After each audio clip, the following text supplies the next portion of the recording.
el tercero es David. el rey David. Sí. Y Personaje secundario, el hermano de Saúl.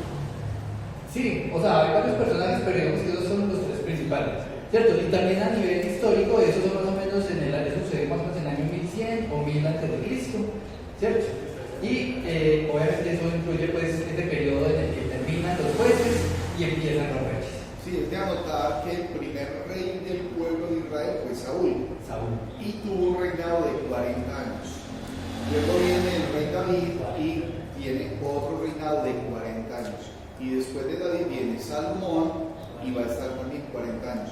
Y durante 120 años el reino estuvo unido. Después de eso ya va a pasar otra cosa y es que se divide. Pero aquí estamos en un reino unificado todavía. Ajá.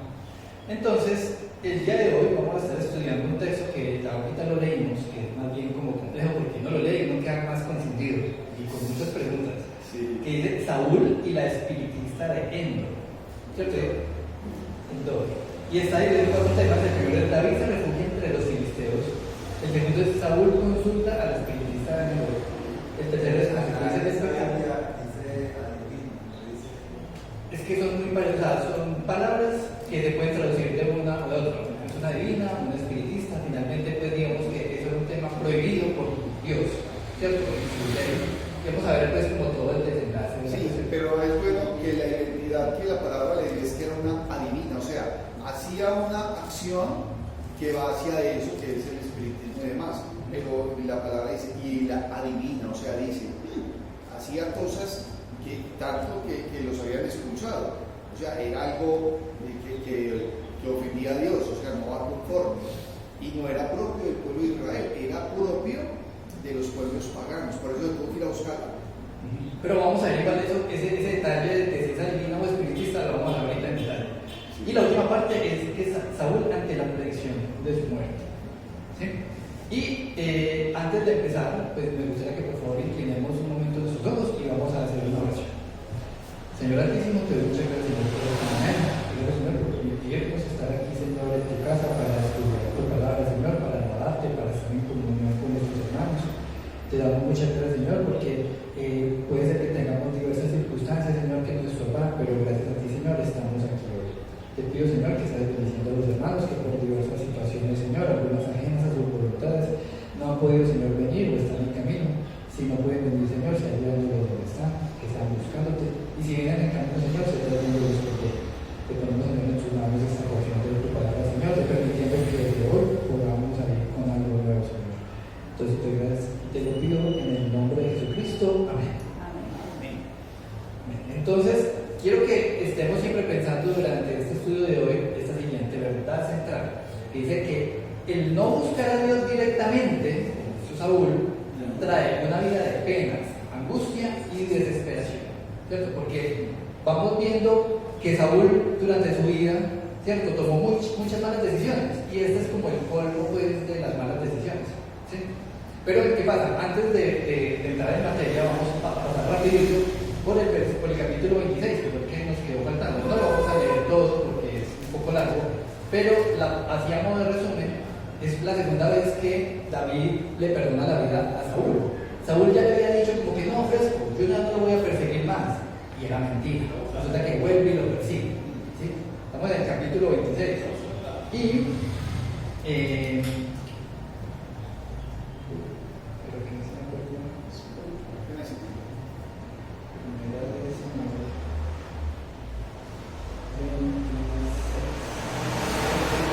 Y en el versículo 9 resulta que, bueno, estamos en el capítulo 6, el versículo 9. Resulta que en este punto Saúl llega y dice que agarra 3,000 hombres para perseguir a David. Y de noche, entonces ya están descansando porque obviamente mientras lo buscan pues es un sentido, pero todos quedan cansados y van a dormir, ¿cierto? Resulta que en esas David llega y se le escabulle, ¿cierto? Y se le mete al campamento. Y resulta que Dios había mandado que todo el mundo tuviera sueño y se quedaran dormidos, o sea, tenían un sueño súper pesado.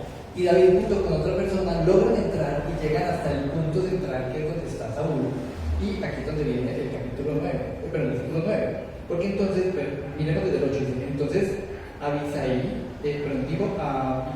a David: hoy ha entregado Dios a tu enemigo en tu mano. Ahora pues, déjame que le hiera con la lanza y lo enclavaré en la tierra de un golpe y no le daré segundo golpe. Entonces llega y dice como que venga, de una vez clavémoslo ya, se soluciona este problema. Sí.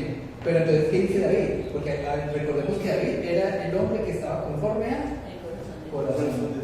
Su corazón estaba conforme al corazón de Dios.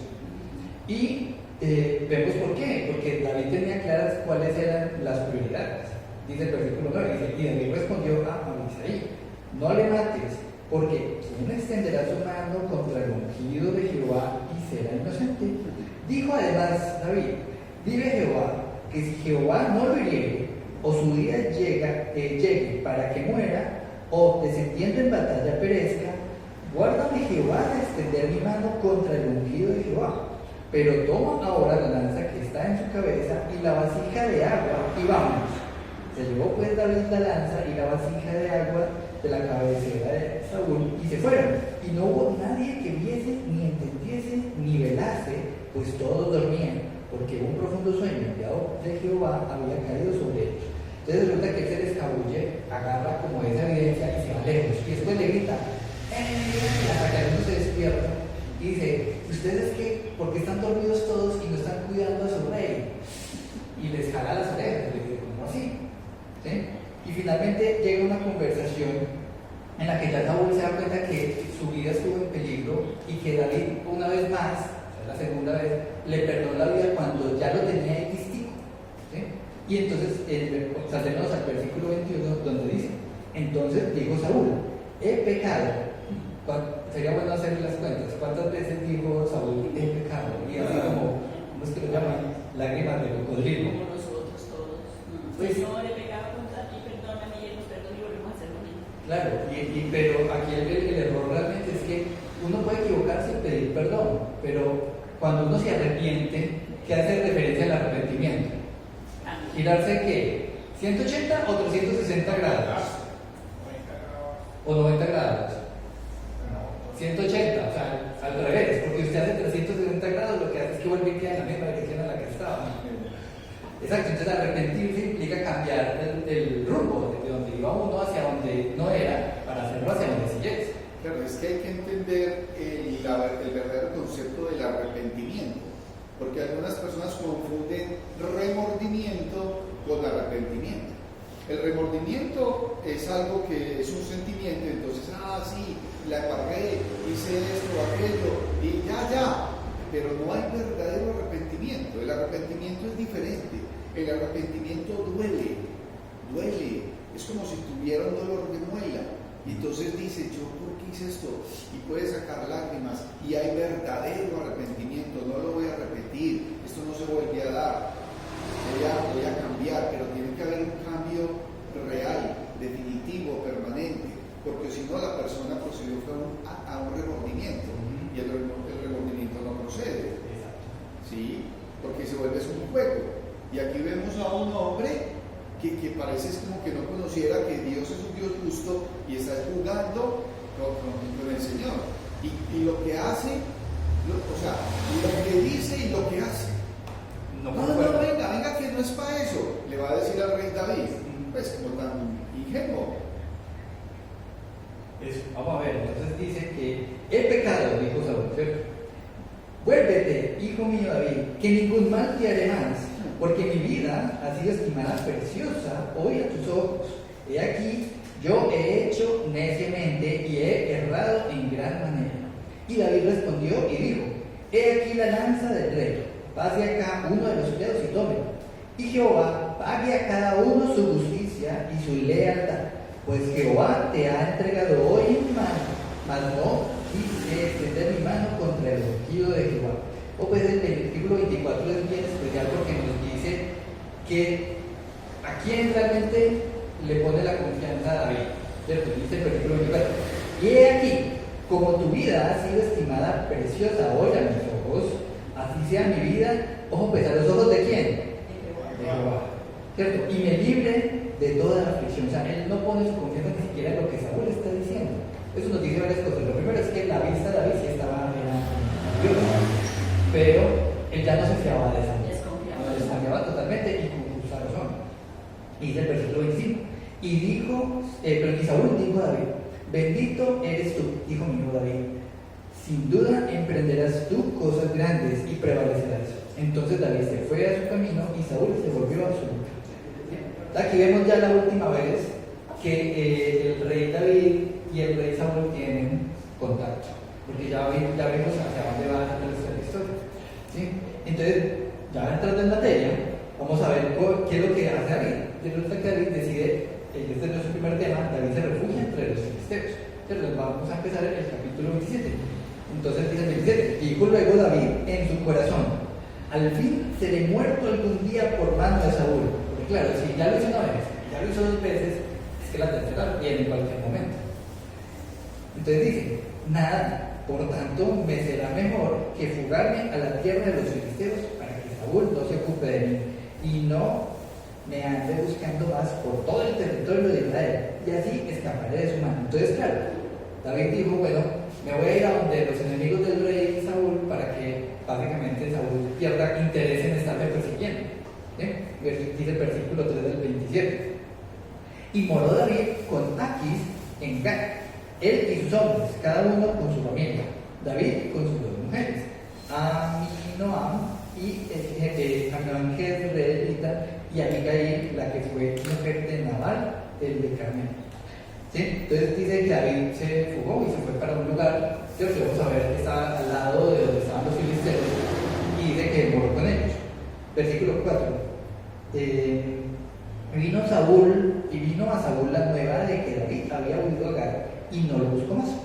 Y David dijo a Aquis: pues, ¿quién es Aquis? Es un filisteo, o sea, es un incircunciso, además era un enemigo de Israel.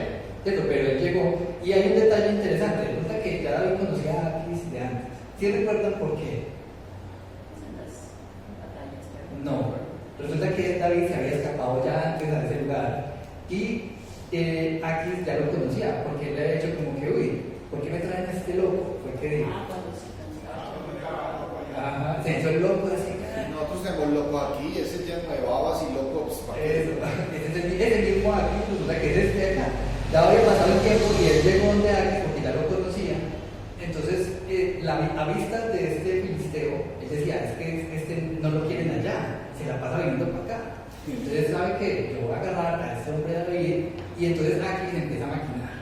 Y que él prefiere tener a un enemigo. ¿Cómo es? El enemigo de mi enemigo es mi amigo. Entonces empieza a hacer como unas jugadas políticas. ¿Sí? Entonces, dice en el versículo 5, y David dijo a Aquis: si he hallado gracia ante tus ojos, se me ha dado lugar en alguna de las aldeas para que habite allí, pues ¿por qué ha de morar tu siervo contigo en la ciudad real? Y Aquis le dio aquel día a Ziklag. Bueno, no estoy seguro si es Ziklag o Ziklag. Por lo cual Ziklag vino a ser de los reyes de Judá hasta hoy. Fue el número de los días que David habitó en la tierra de los filisteos 1 año y 4 meses.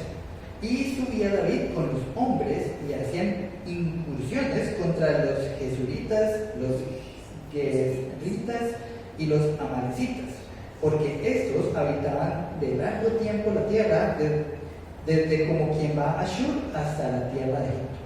Entonces, ¿qué sucede? Resulta que esta ciudad, Ziklag, es una ciudad que queda en el límite entre donde empezaba el área de los filisteos y donde empezaba el área del pueblo de Israel a la derecha, y hacia el sur era un área desértica. ¿Sí? Yo pues, me traje un mapita como para que nos hagamos una idea de por dónde quedaba. Entonces, a la izquierda está el mar Mediterráneo, y todos los lados de la costa es lo que venía siendo el área de los filisteos. Y aquí más o menos es donde queda Ziklag, ¿cierto? Como en la mitad de los dos. Y hacia el sur hay un lado que es desértico, ¿cierto? Como quien va para Egipto, ¿cierto? Y a la derecha es todo el área de Israel. ¿Y qué sucede? Resulta que, como esa es un área que es como donde se unen 3 regiones, ¿cierto? A la izquierda, filisteos, a la derecha, Israel, y al sur, un área desierto. Entonces era un lugar como más bien estratégico. Y vamos a seguir leyendo David cómo utilizó esa parte estratégica. Entonces dice el versículo 8. El versículo 8 ya lo leímos. Entonces dice que David subía contra unos moradores de la tierra que resulta que eran los que estaban en el sur. Resulta que esos eran enemigos de Israel, pero eran amigos de los filisteos. Entonces leamos el versículo 9. Dice, y asolaba David el país y no lo dejaba con vida a hombre ni mujer. Y se llevaba las ovejas, las vacas, los asnos, los camellos, las ropas, y regresaba a Aquis. Y decía Aquis, ¿dónde habéis merodeado hoy? Y de ojo, pues David era más bien tramador, ¿sí? Sí, porque entonces le hacía creer, ojo, pues vamos a ver lo que le hacía creer. Dice en el 11, en la mitad dice, y David decía, en el Negev de Judá, y en el Negev de Jerameel, y en el Negev de los enemigos. Eso es que toda el área que era supuestamente de Israel. Entonces David decía, no, esto era por el sur de Israel. ¿Cierto? Y como llegaba con un montón de botín, entonces ¿qué creía el filisteo? Decía, no, venga que este me está haciendo esto como un favor. ¿Cierto? Entonces dice el versículo 11, ni hombre ni mujer dejaba a David con vida para que viniesen acá, y diciendo, no sea que den aviso de nosotros y digan, esto hizo David. Y esta fue su costumbre todo el tiempo que moró en la tierra de los filisteos. Y Aquis creía a David y decía, él se ha hecho abominable a su pueblo de Israel, será siempre mi siervo. Entonces, claro, ese Aquis estaba tramando diciendo como que, es que lo tengo, por haber dicho, lo tengo chiquito, lo tengo dominado. Y que David lo que hacía era que ayudaba a Israel quitándole el estorbo, porque recordemos que también estaba peleando contra los amalecitas. ¿Quiénes eran los amalecitas? Sí, pero recordemos que cuando estudiamos la parte de los amalecitas, decíamos de que Amalek es un pueblo que no es un pueblo, es un grupo de personas que siempre buscan hacerle el mal al pueblo de Israel, porque cada generación le toca a su Amalek, o su equivalente a Amalek, ¿cierto? Y son pueblos que buscan hacerle daño a Israel y dicen que tienen que destruirlos totalmente, van y los destruyen, pero a la siguiente generación le toca su propio Amalek. Y resulta que en este aspecto David siguió echándole guerra a estos, ayudando al pueblo de Israel, pero ya se quedaba callado. Y le decía a los filisteos, no, yo estoy contra Israel. Y se lo creyeron. Entonces estos filisteos creían que David era de los suyos. Ahora, bajo ese contexto, vamos a ver qué era lo que pasaba del otro lado. Porque claro, David estaba huyendo, era de Saúl. Dice que durante cuánto tiempo estuvo por allá.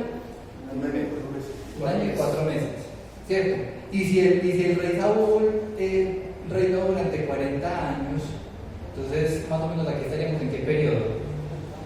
Como más o menos 37, 38 años del reinado del rey Saúl. Ya está finalizando. Y está Claro que finalizando. Saúl era mentiroso. David. David era mentirosito. Estaba bastante mentiroso. Claro, pero a favor de su pueblo, a favor del pueblo. Sí, claro que sí. Claro, pero entonces uno no va a disculpar los pecados de David, porque uno dice, es que David era perfecto. No, David no era perfecto, pero sí era perfecto en una cosa, y era que él, cuando se daba cuenta que había pecado, se arrepentía de verdad, ¿sí? Pero él igual decía mentiras, y decir mentiras está bien. No. Entonces uno puede disculpar, pues, que porque un rey fue una persona importante, entonces vamos a seguir todo lo que hizo. No, uno tiene que seguir lo que Dios dice. Sí, y es bueno en este momento saber que el rey David llenó sus manos de sangre. Él se dedicó durante su tiempo, su reinado, desde antes y durante, eso fue un reinado de sangre. Por eso Dios no le permitió construir el templo. Es verdad. Porque tus manos están llenas de sangre. Entonces le dice, y el templo lo construirá, ¿quién? Tu hijo, que es Salomón. Salomón construyó, pero el botín y todo ya el rey David lo había apartado. Con todo eso construyeron el templo. Pero ahí hay algo muy importante, es que se arrepintió hasta la estructura y la riqueza, el dinero, todo, para que el iba construyendo. Sí, hermano. Él se arrepintió, o sea, la esencia en David fue que se arrepintió delante de Jehová hasta las lágrimas, o sea, de todo corazón, o sea, no quedó nada dentro de su corazón que no pusiera delante de la presencia del Señor. Eso hace una diferencia entre el que peca y el pata, porque no, es que eso lo hice por tal cosa, o fuera por tal cosa. No, él se arrepintió hasta las lágrimas delante de la presencia del Señor y Dios le perdonó. Eso, entonces, ahí como para resumir, sabemos de que David ya sabe que no hay nada que hacer con respecto a Saúl y se va. Su lealtad siempre estuvo firme fue con Dios, pero Aquis fue muy ingenuo y creyó que es que él estaba del lado de él, cuando en realidad él siempre estuvo del lado del pueblo de Israel. Pero entonces vamos a ver qué acontece con el rey Saúl. Entonces aquí este pasaje fue el que estuvimos leyendo ahorita. Entonces dice el versículo, capítulo 28, versículo 1 en adelante, dice: aconteció en aquellos días que los filisteos reunieron sus fuerzas para pelear contra Israel, y dijo Aquis a David: ten entendido que has de salir conmigo a acampar, tú y tus hombres. O sea, no le digo como que, ay, usted quiere venir, no, le dio una orden, y usted se viene conmigo, ¿cierto? Y David respondió a Aquis: muy bien, tú sabrás lo que hará tu siervo. O sea, él era así como que sí, como que no, le dijo una cosa como crítica, ¿cierto? Tú sabrás lo que hará tu siervo. Él creía que iba a estar... Se lo advirtió desde el principio. Claro, o sea, es como que sí, pero que no, o sea, él no le dijo así. Graciosamente se lo advirtió. Eso, pero igual aquí se la creía todita. Y en ese contexto dice Aquis a David, dijo Aquis a David: por tanto, yo te constituiré guarda de mi persona durante toda mi vida. No, pues es que ya Aquis estaba haciendo planes a largo plazo. Y nos da también más contexto la palabra. En el versículo 3 dice: ya Samuel había muerto y todo Israel lo había lamentado y le habían sepultado en Ramá, su ciudad. Y Saúl había arrojado de la tierra a los encantadores y adivinos. Se juntaron pues los filisteos y vinieron y acamparon en Sunem. Y Saúl junto a todo Israel y acamparon en Gilboa. Y cuando vio Saúl el campamento de los filisteos, tuvo miedo y se turbó su corazón en gran manera. Y consultó Saúl a Jehová, pero Jehová no le respondió, ni por sueños, ni por Urim, ni por profetas. ¿Sí? Entonces aquí vemos una situación, nos dan un contexto en el que ya los filisteos se reunieron para volver a pelear, y resulta que el rey estaba en una montaña que llamaba Gilboa. Yo aquí tengo un mapita, pero entonces vamos a hacernos una idea mental de cómo es eso. Resulta que hay un valle muy famoso, que lo vamos a ver en muchas partes de la Biblia, que es el valle de Jezreel. ¿Y por qué el valle de Jezreel es un valle como tan importante? Resulta que en esa región es de los lugares más planitos que hay, ¿sí? Y además de ser plano, no está pegado al mar, ¿cierto? Entonces, como todo ese clima pues salado y así, no lo tiene. Entonces es un área que es muy importante incluso hoy en día, porque ahí es muy fácil cultivar. Y cuando uno va y mira fotos, eso todo es plano, bonito, y es muy fácil poner ahí a cultivar cosas. Entonces ese valle, al ser tan fértil, siempre era muy cotizado y siempre fue como un lugar muy importante. Y también era muy bueno cuando se va a hacer la guerra, porque cuando usted va a hacer la guerra es más fácil cuando todo es plano y todo se ve, versus cuando hay montañas. ¿Por qué? Porque las montañas hacen que el que esté arriba de la montaña tiene, entre comillas, más ventaja que el que está abajo. ¿Sí? Entonces, realmente las guerras las buscaban hacer en los lugares planos para que estuvieran como más emparejados, ¿cierto? O por lo menos no tener desventajas. Sí, aquí hay algo, hermanos, en esa porción del versículo 6, y cuando dice: y consultó Saúl a Jehová, pero Jehová no le respondió. Y va a determinar tres cosas: ni por sueños, ni por Urim, ni por profetas. Es saber que en ese momento el Señor hablaba a su pueblo y a sus escogidos, o a través del profeta, o a través de sueños, visiones y demás. Hoy, hermanos, Dios nos habla a través de su palabra. O sea, Dios habla es a través de la palabra. Ahora, el Señor puede orar como Él quiera, pero cuando encontramos hoy personas que dicen: es que tuve una visión, es que soñé, es que el Señor me dijo que le dijera, es que eso ya no va, porque para eso está la profecía. Es que yo soy el profeta Pepito Pérez y vengo a decirte tal cosa. No, ese es un adivino, y lo vamos a ver ahora más adelante. El Señor le habla hoy a todo creyente a través de la Biblia. Entonces, en el mapa vemos varias partes. Vemos, por un lado hay un monte, que es el monte Gilboa, ¿cierto? Que está por aquí. Y a la izquierda hay un lugar que se llama Sunem. Ahí al lado estaban los del pueblo filisteos, esperando, pues, como preparándose. ¿Sí? Y más atrás de eso queda una ciudad que se llama Endor, que queda incluso detrás de una montañita. ¿Sí?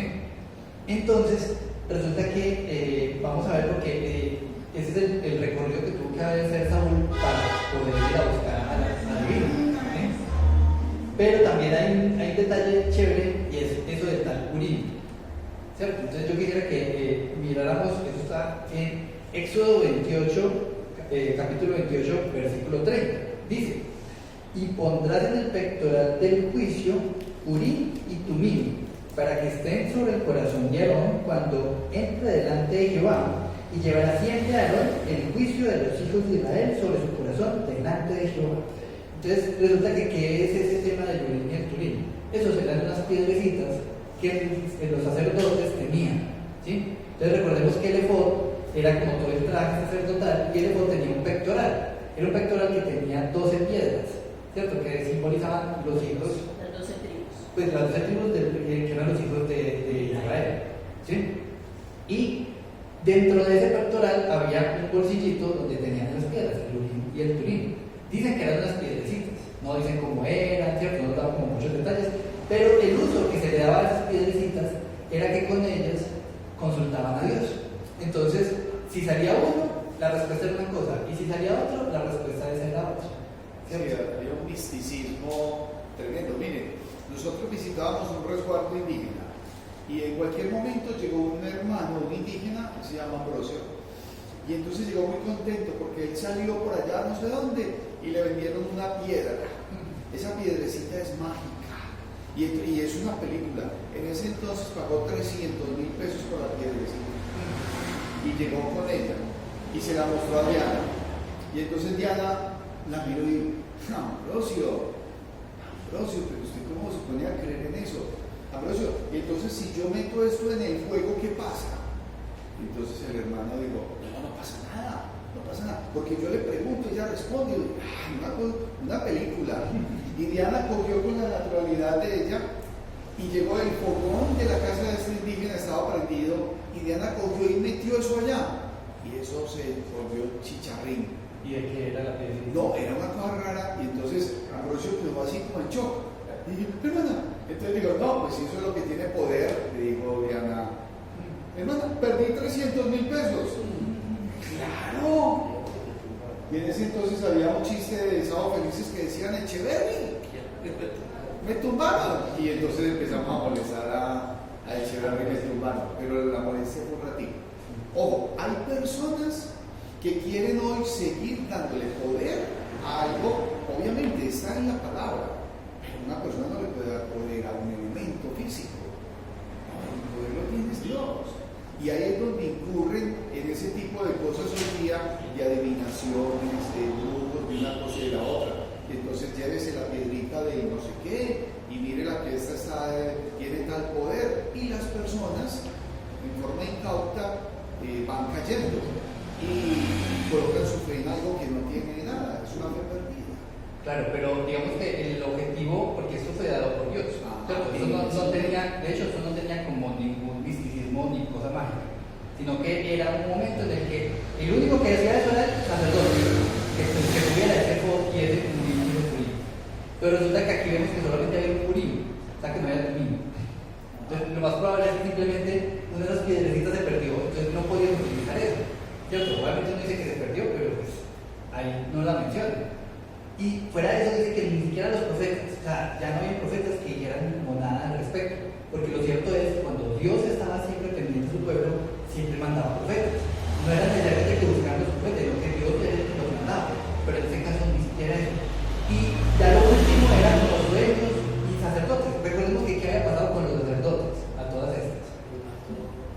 Saúl los mandó a matar, como 80, un poco más de 80, ¿cierto?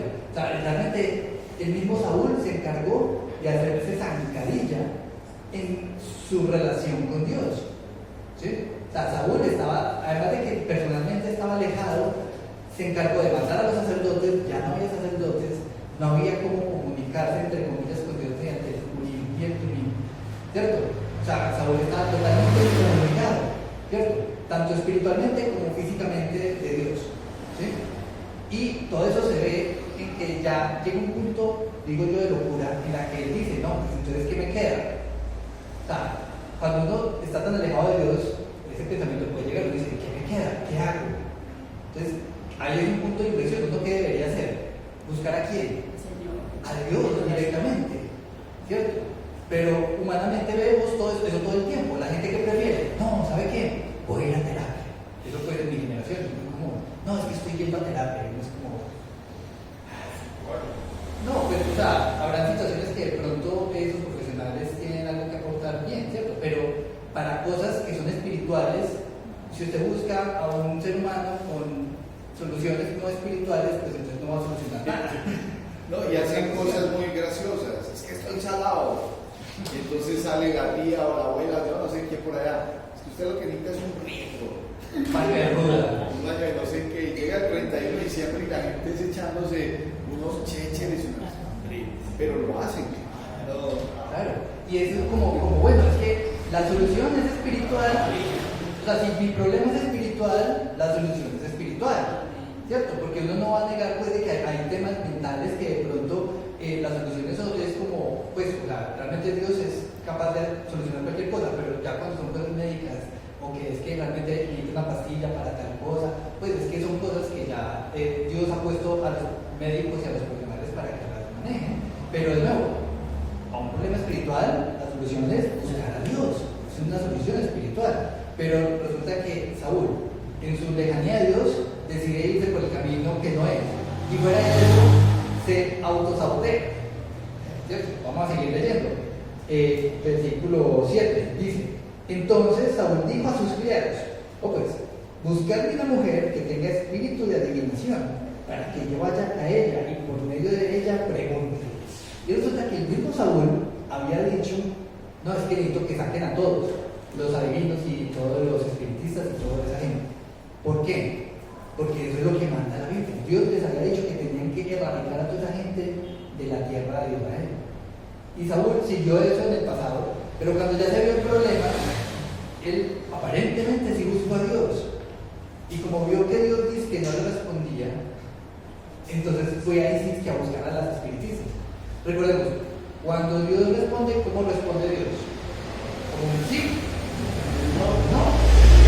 Espera. ¿Cierto? Y ante los espera yo creo que son los más difíciles. Porque entonces ahí es como que nos miden el aceite y es como, bueno, sé qué tanta paciencia tienen. Recordemos que la paciencia es un fruto del Espíritu, ¿cierto? Sí, es parte del fruto del Espíritu. Amor, gozo, paz, paciencia, benignidad, bondad, fe, mansedumbre y templanza. Entonces, resulta que ya te cuenta de eso, o sea, Saúl, además de todos los pecados que ya venían antes, sigue cayendo más al fondo. O sea, bueno, leamos versículo 7, la segunda parte, dice: y sus criados le respondieron: he aquí, hay una mujer en Endor que tiene espíritu de adivinación, y se disfrazó Saúl. ¿Por qué se disfrazó? Porque en tiempo atrás él había eliminado ese tipo de gente. Para que no se destruyeran, no mataran. Entonces, ¿qué pasa? Todos los adivinos estaban avisados de que si los cogían adivinando, los mataban. Entonces, ¿qué pasa en el gremio de los adivinos? Todos conocían a Saúl. Y fuera de eso, Saúl, ¿cómo era? Pues así físicamente, era que como muy alto. Era muy alto y además, exacto, y seguramente su apariencia decía: vaya, es que este no es cualquiera. Era diferente. Sí, o sea, era fácilmente identificable, entonces le tocó disfrazarse. Y se puso otros vestidos, y se fue con 2 hombres, y vinieron a aquella mujer de noche, y él dijo: yo te ruego que me adivines por el espíritu de adivinación, y me hagas subir a quien yo te dije. Entonces aquí vemos las consecuencias del pecado de Saúl. O sea, todo esto es una cantidad de malas decisiones, pecados, falta de arrepentimiento, lejanía de Dios, que desembocan en que finalmente ya Dios desechó a Saúl. Y Saúl, al verse desprovisto, en vez de buscar arrepentirse de corazón, va y hace cosas peores. ¿sí? Y entonces aquí viene el tema de por qué a veces se le dice espiritista o a veces se le dice adivino. Resulta que la palabra en hebreo ha dado a entender que es como la persona que le habla un hueco. O sea, los adivinos, pues en la palabra original, da a entender es como la persona que le habla a un hueco. A un hueco, ¿cierto? ¿Por qué? Porque resulta que esos adivinos lo que hacían era que tenían un pozo profundo, ¿cierto? Y ellos en su rito pagano, ¿cierto? Lo que hacían era que hacían un sacrificio, echaban la sangre en ese hueco, y supuestamente por eso es que dice que sube, ¿cierto? Como del hueco, ¿cierto? Y todo eso era un tema espiritista que era como de comunicación con los muertos, ¿sí? Entonces realmente la traducción que dice espiritista Los o demonios, porque los demonios son lo profundo. sí, pero pues realmente los demonios dicen que el príncipe de la potestad del aire es Satanás. ¿Sí? Entonces, pues, no necesariamente de lo profundo, sino que está en la potestad del aire. Pero entonces, claro, ese tema de los espiritistas estaba prohibido por Dios. Dios había dicho que cualquier adivinación o cualquier cosa de esas estaba tajantemente prohibida y tenían que matar a la persona que encontraran haciendo eso. ¿Sí? Obviamente, no nos dice que esa persona en Endor fuera del pueblo de Israel, no se sabe. Posiblemente no, posiblemente era una mujer de otra cultura y de otro pueblo, pero que estaba allá en el mundo. Y dice que Saúl le dijo como que venga, necesito que me traigan ayuda. A partir de aquí vamos a entrar en un punto en el que uno se pregunta, ¿esto es de Dios o no es de Dios? Vamos a seguir leyendo y vamos a ver. ¿Qué dice el versículo, el versículo 9?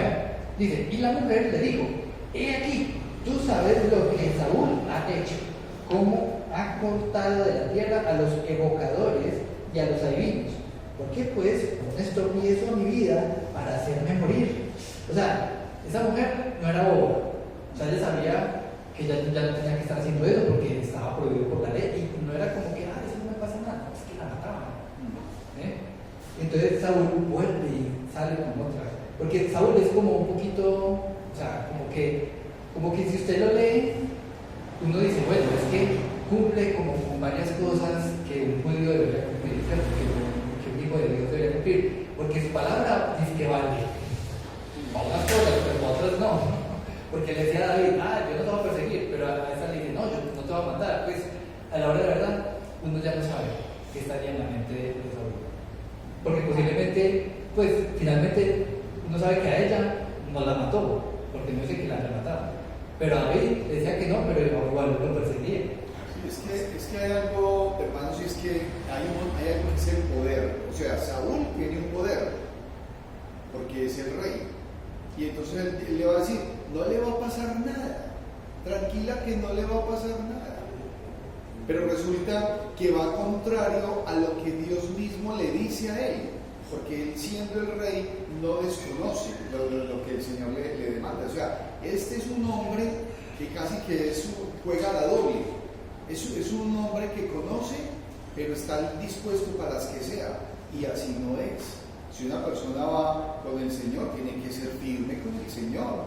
Porque si no, entonces se vuelve maleable. Es un neumático, es como la llanta. Usted la infla y la desinfla. O podríamos decir que es camaleónico, es un camaleón, conforme a cómo le funcione y al son que me toque en bailo y todo ese tipo de cosas que cuando uno las trae a la palabra de Dios, no, se tiene que ser una sola pieza. Lo que es malo, no lo haga. Lo que va contrario a la voluntad de Dios, no lo haga. No lo haga, apártese. Diga no se deje contaminar, no se deje contagiar, porque si no termina como Saúl, haciendo barbaridades. Claro, y entonces continuemos con la historia, que dice que la mujer entonces, en el versículo 11 dice, la mujer entonces dijo, ¿a quién te haré venir? Y él respondió, hazme venir a Samuel. Y yendo la mujer a Samuel, clamó en alta voz y habló a aquella mujer a Saúl diciendo, ¿por qué me has engañado? Pues tú eres Saúl. Y el rey le dijo, no temas, ¿qué has visto? La mujer respondió a Saúl, he visto dioses que suben de la tierra. Bueno, pues por eso les decía yo que cómo era el proceso pues, que usaban los adivinos, ¿cierto? O sea, subir de la tierra porque era un juego. Y entonces, ¿qué dice? Y la mujer respondió: yo soy el Hijo de la tierra. Él le dijo: ¿cuál es su forma? Y ella respondió: un hombre anciano viene, cubierto de un manto. Saúl entonces entendió que era Samuel, y humillando el rostro a tierra hizo gran reverencia. Entonces, ¿qué pasa? En algún momento el Espíritu dijo: yo soy Samuel. No, eso fue una, ¿cómo se dice? Eso fue una presunción de parte de Saúl. Pero Saúl llegó y dijo: es que es un señor con un manto y viejito. Ah, ese es un viejito, no, ese es. Y entonces él hizo algo que no debía hacer, para que se puso en tierra, si es un muerto. O sea, a partir de aquí, esa es la decadencia total del rey Saúl. Porque está haciendo algo que está totalmente prohibido, ¿cierto? Por parte de Dios. Entonces, sigue diciendo: y Samuel dijo a Saúl: ¿por qué me has inquietado haciéndome venir? Y Saúl respondió: estoy muy angustiado, pues los filisteos pelean contra mí, y Dios se ha apartado de mí y no me responde más, ni por medio de profetas, ni por sueños. Por eso te he llamado, para que me declares lo que tengo que hacer. Entonces, complejísimo, porque ya Dios literal había dado a Saúl por perdido, ¿cierto? Y que pesar, Saúl al final, sí, súper perdido. Dice el versículo 16, entonces Samuel dijo: ¿y para qué me preguntas a mí? Si Jehová se ha apartado de ti y es tu enemigo. ¿Sí? Entonces, ¿qué pasa? Sigue habiendo como una pequeña duda en algunos de lo que puede pensar. ¿Sí? ¿Realmente era Samuel? Sí, pero ojo, porque esta es una línea delgada. Mire, hay aún comunidades cristianas, hay personas en el mundo cristiano evangélico que han tomado esta porción para decir: es que yo le puedo decir a usted lo que pasa allá en esa parte espiritual, y eso no va conforme. Aquí hay una porción de la palabra de Dios que hay que mirarla desde la perspectiva de lo que la misma palabra nos muestra. Es un hombre que va contrario, rebelde a la voluntad de Dios. Nosotros decir que es así, no. Hay una recreación, y en este momento hay personas que se prestan a eso. Y ojo, porque cuando una persona se pone a abrir, a invocar y a abrir portales y a decir y a hacer juegos, que la tabla de yo no sé quién, lo que está abriendo es puertas para que el maligno entre y vaya pues a él. Porque hay personas, a veces nos pasa, en la fundación nos ha pasado, en algún momento me llamaron y me dijeron: es que vino un muchacho, pastor, y está endemoniado, óigalo. Y los muchachos le tienen amarrado. Y eso se volvió un show. Eso era lo de arriba, ¿cierto? Eso se volvió un show. Y entonces llega una persona, ¿y qué era lo que pasaba? Pues una persona que ha practicado brujería, que ha abierto su corazón a hechicería. Obviamente. No. Y entonces, ¿qué hacemos? Entonces el líder Adán me llamaba: es que, ¿qué hacemos? ¿Qué poder hacemos? ¿Qué? Muchachitos. Y entonces empiezan a girar alrededor de una cantidad de cosas que no proceden. El caballero nunca fue a la espiritual, ¿cierto? Nunca se apareció por allá. Nada. Y se tiraba y chapaleaba, y los muchachos llegan, alguno tenía una cruz y se... hombre, muchachos. ¿Ah? La mordida, ¿verdad? Que es verdad, muchachos. O sea, esas son las cosas tremendas. El creyente, y es lo que yo le decía al líder allá: ojo, hay que hablar con ese muchacho, pero déjenlo quieto. Y hay que proceder al arrepentimiento. Y ese hombre tiene que reconocer qué es lo que ha hecho, en qué ha vivido. Porque aparte de estar en eso de la brujería, entonces está en consumo y eso se vuelve una mezcla explosiva. Y las personas terminan haciendo cultos al maligno. Y en eso el creyente tiene que tener especial cuidado. No debe prestarse para eso. Aquí Saúl va a tener consecuencias. Claro, Dios lo aparta y es enemigo de todo el que practica eso de adivinación y brujería. Claro, en ese punto ya, o sea, es que hacía rato ya Dios había dado por terminado, ¿cómo es el capítulo de Saúl? Y ese tipo está desesperado, porque ya sabe si ganado o perdió la batalla. Claro, pero entonces aquí el espíritu dice: ese espíritu que llegó no era Samuel. De eso podemos Eso estar. es lo que yo quería saber. Eso, y ya vamos a ver por qué. Ese espíritu no era Samuel. Y hay un detalle, es que vamos a ver que todo lo que ese espíritu dice son cosas que ya se sabían. O sea, ahí no había ningún... Sí, no había... O sea, Ninguna novedad. O sea, ninguna novedad. O sea, usted a cualquier persona que tenga 2 ojos y que supiera el contexto diría, es que yo no tengo que ser pues el súper adivino para decir lo que se dijo ahí. Bueno, Hay una cosa muy importante ahí, y es que Dios hace lo que quiere, cuando quiere y a la hora que quiere. sí. Y eso lo tenemos que tener todo bien claro. Entonces, aquí no se trata de que invocaron a Jehová, de que Dios les contestó, de que entonces ya estaba escrito. Ya estaba escrito lo que tenía que hacer el rey Saúl, pero él ya estaba fuera de la voluntad de Dios. Ahora permitió que pasara este rollo que acabamos de ver con esta divina, pero Dios sigue siendo Dios, y Dios le mostró a este rey que de él nadie se burla y que él es soberano sobre todas las cosas y que él hizo mal. O sea, el propósito de mirar que hizo mal. Entonces ahí no vamos a decir, no fue que este hizo que viniera, no, que la misma mujer desde el principio dijo, porque vienes a mí, porque involucras en esto, sin todavía haber visto nada. Entonces porque el Señor, por medio de esta situación que él mismo se formó, Dios muestra lo que él quería hacer, porque él es soberano para hacer lo que quiera, cuando quiera y ahora. Así es. Listo, continuemos leyendo. Entonces, recordemos, ese espíritu va a decir cosas. Y vamos a leer con calma, vamos a ver que eso que dijo, son cosas que, o sea, cualquier persona con ojos y con oídos y con sentido llega y piensa y dice, no, pues es que es demasiado obvio lo que le dijo, porque no le dijo nada que no se supiera ya. Exacto. Entonces dice, entonces Samuel, o el espíritu ese que se hace pasar por Samuel, dice, entonces Samuel dijo, ¿y para qué me preguntas a mí si Jehová se ha apartado de ti y es tu enemigo? Jehová te ha dicho, como dijo, por medio de mí, o sea, ya era algo que ya estaba dicho, pues Jehová ha quitado el reino de tu mano y lo ha dado a tu compañero, David. Como tú no obedeciste a la voz de Jehová, ni cumpliste el ardor de su ira contra Amalek, por eso Jehová te ha hecho esto hoy. Y Jehová entregará a Israel también contigo en manos de los filisteos.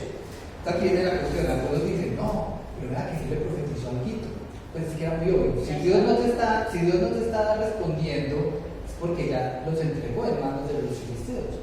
O sea, uno cree, es que le dijo algo nuevo. No era nada nuevo. Un espíritu, cualquiera podría saber ya eso. Cualquier persona que tenga el contexto, y una vez dice, no, ¿qué es lo que sigue en la historia? Pues obviamente van a perder, ya se sabía. Y dice, versículo 19, y Jehová entregará a Israel también contigo en manos de los filisteos, y mañana estaréis conmigo tú y tus hijos, y Jehová entregará también al ejército de Israel en manos de los filisteos. Entonces aquí vemos que mentalmente Saúl estaba demasiado, ¿cómo se dice?, angustiado. Tomó una mala decisión de ir a buscar un espíritu, para que el espíritu le dijera lo que ya todos sabían que iba a pasar. Él estaba buscando era que Dios lo ayudara y lo salvara. Ya eso desde hace rato sabía que eso no iba a Pero pasar. ya le había dicho que Jehová lo había apartado, o sea, ya no tenía. Exacto, desde hace años, ya Samuel, incluso cuando Samuel estaba vivo, ya eso ya se había dicho, ¿cierto? No había nada nuevo, ya solamente Saúl sabía lo que venía y trataba de buscar como una manera quizás de doblarle la decisión a Dios, pero no. Y vamos entonces a pasar a la última parte del estudio, dice Saúl ante la predicción de su muerte. Entonces dice el versículo 20, entonces, después de haber escuchado ese discurso del espíritu, dice, entonces Saúl cayó en tierra, cuán grande era, porque claro es que era gigante, ese hombre era muy alto, y tuvo gran temor por las palabras de Samuel, y estaba sin fuerzas, porque en todo aquel día y aquella noche no había comido pan. Entonces la mujer vino a Saúl, y viéndole turbado en gran manera, le dijo, he aquí que tu sierva ha obedecido a tu voz, y he arriesgado mi vida, y he oído las palabras que tú me has dicho. Te ruego, pues, que tú también oigas la voz de tu sierva. pondré yo delante de ti un bocado de pan para que comas, a fin de que cobres fuerzas y sigas tu camino. Entonces resulta que obviamente ante esa situación, pues Saúl llama, aquí ya lo que dijo el Espíritu como que nos vino bien, ¿cierto? Pero aunque bueno, antes de que pasemos a este tema, hay un versículo que no quisiera dejar pasar, que está en Hebreos 9, capítulo 9, versículo 27, y es con respecto a qué pasa cuando la gente muere, ¿cierto? ¿Qué nos dice la Biblia con respecto a cuando la gente ya muere, ¿cierto? ¿Qué pasa con ellos? ¿Cierto? Es posible que de verdad espíritus de muertos vengan, ¿cierto? Porque digamos que eso es lo que se va a entender en esta parte. Sí, porque si no se incurre en lo que desafortunadamente la religión tradicional ha enseñado y que es una esperanza para la gente, pero la palabra de Dios es clara. Y en Hebreos 9:27 dice, 27 y 28 dice, y de la manera que está establecido para los hombres que mueran una sola vez y después de esto el juicio. Amén. Así también, sí. Pero quisiera que leyéramos desde el 26, 27 y 28. De otra manera, le hubiera sido necesario padecer muchas veces desde el principio del mundo, pero ahora, en la consumación de los siglos, se presentó una vez para siempre por el sacrificio de sí mismo para quitar de en medio el pecado, y de la manera que está establecido para los hombres, que mueran una sola vez y después de esto el juicio. Así también Cristo fue ofrecido una sola vez para llevar los pecados de muchos, y aparecerá por segunda vez sin relación con el pecado para salvar a los que le esperan. Entonces vemos de que ante esa duda de si realmente los muertos pueden volver a hablar con nosotros, la Biblia es muy clara, eso no es. Por eso podemos estar ya seguros de que ese espíritu que llegó, que se hacía pasar por Samuel, pues era un espíritu. No sabemos, realmente nos da con muchos detalles, porque cuando la Biblia nos da detalles es porque quizás no es información muy importante. Entonces, nos llena de curiosidad, pero no es información muy Sí, importante. y que cuando se habla de espiritismo, lo que hay que saber es que esos espíritus de maldad son los demonios. Son los demonios. El que se mete en ese cuento que es de tinieblas y de oscuridad, que el Señor tenga misericordia. Que el Señor tenga misericordia de esas personas. Pero los demonios, claro. Por ejemplo, ahí puede pasar dos cosas que a lo mejor el demonio mandó espíritu, o puede ser también la obra del ser humano ahí, personas ahí, porque hay dos cosas. Primero, dicen cosas que ya todo el mundo sabía. Y segundo, según la bruja, había dicho que no, un hombre vestido de blanco. Entonces, algunos no sabía si era, nadie sabía si era Saúl o si era otra persona. Pero como Saúl decía que buscaba la alma de Samuel, entonces pensó que era Samuel. Entonces, no sabe quién era ese hombre, si era un demonio ahí disfrazado de Samuel, o era mi imagen de Es un espíritu engañador. Eso, y además también hay una cuestión. Uno a veces ve que hay gente que pareciera que puede adivinar el futuro. No, es que eso además que pasa cualquier una cosa, lo que sea. Y después al rato resulta que acontece. Muchas veces no es que la persona vea el futuro, sino que si usted tiene cierta información, usted más o menos puede pensar, yo creo que eso va por acá. Y tomar como no es que adivine el futuro porque lo sabe, sino porque uno dice, La lógica. Exacto. La lógica ayuda. Ese tipo de gente son los que realmente terminan contratados de estrategas de empresas, porque son los que son muy buenos para analizar información. Y yo sí creo, los demonios no son bobos, ellos son pues criaturas inteligentes. ¿Cierto? Son espíritus. Exacto, y son criaturas que pueden analizar y decir cosas que aparentemente pareciera que nos hablaran del futuro. Pero para mal. Perdón, por ejemplo, en San Pedro hay una señora y esos hacen una fila, pero ¿sabes cómo engañan? Es que toda esa es magia blanca. No pueden ir porque sí. Sí, Cuba. El cubre, que es famosa ya, es una fila impresionante. Y quieren decirle, no, eso no es malo, eso no es malo. No, porque es que es magia blanca. Dice Ellos tienen especial cuidado en eso. Yo respeto ese tipo de cosas, pero yo más o menos no creo, porque en la tierra hay muchas cosas de esas. Y yo siempre tuve la curiosidad de saber por qué hacen eso y cómo lo hacen. Y empecé a investigar y a ver, y me metía con ellos y a hacer pura falsedad, hacer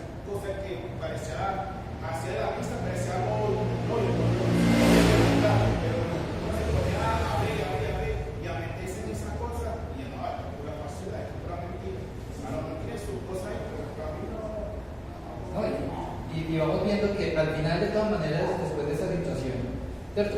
O sea, este fue el caso de Saúl, y son situaciones que hoy en día igual seguimos viendo, pero vemos que igual al final, pues digamos que la voluntad de Dios prevalece.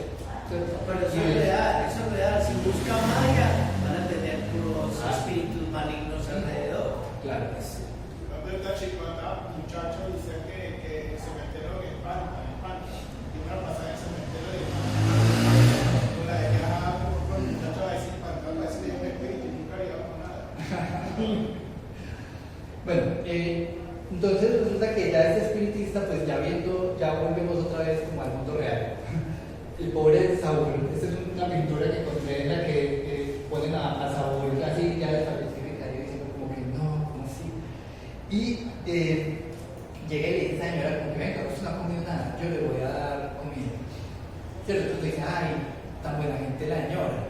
¿Cierto? Pero continuemos leyendo, versículo 23. ¿Qué pasó? O sea, esta señora le dijo, no, venga, tiene que comer algo porque usted está ahí establecido, y le dio pues un soponcio. ¿Qué casi lo que le dio un soponcio? Dice el versículo 23, y él rehusó diciendo, no comeré. A mí este no comeré me generó dudas. Y dije, pero ¿por qué dijo que no?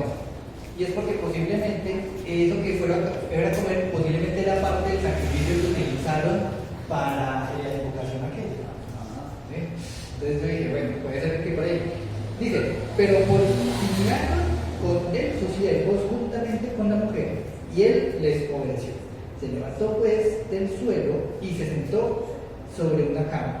Aquella mujer tenía en su casa un ternero engordado, el cual mató luego, y tomó harina y la amasó, y coció de ella pan de sin levadura. ¿Sí? Y lo trajo delante de Saúl y de sus siervos, después de haber comido, se levantaron y se fueron aquella noche. Entonces aquí vemos que realmente pues, ya Saúl había sido desechado por Dios, cometió una cantidad de pecados y este es como ya el punto final. A partir de aquí ya Saúl no tiene esperanzas de ningún tipo. Ya sabe que lo que se le viene es básicamente la muerte. ¿Sí? Y eso lo vamos a ver ya con más detalle en la próxima clase. ¿Cierto? Por parte de hoy, pues digamos que hay algunas aplicaciones de estudio. ¿Cierto? La primera es que huir de las dificultades en vez de enfrentarlas casi siempre resulta en problemas peores. ¿Sí? O sea, en vez de buscar arrepentirnos, buscamos un montón de pañitos de agua, a ver cómo apañamos la cosa. No, hay que ir a solucionar el problema de verdad. ¿Cierto? No hacer cosas porque se pone uno a hacer cosas que no son y termina de manera peor. Y la segunda es, cuando Dios no nos contesta, debemos restablecer nuestra relación con Él y no buscar otros medios, como hizo Saúl.